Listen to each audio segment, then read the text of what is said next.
Hey everybody, my name is TaoMan, and in this video I will show you how you can remove game from wishlist on Steam. So let's start. The first thing you want to do is like really simple. You just want to go to store, wishlist, and when you're right here, you're gonna see like, okay, all the wishlist games that you want. And let's say that I don't want to have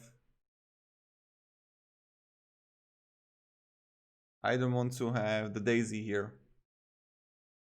So I'll just remove it, and voila, and this is how you do it. Pretty simple, pretty easy, and I think you can also do it.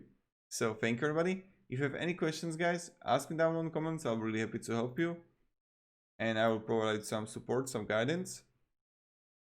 But yeah, this is how you do it. So thank you and have a pleasant day. Goodbye.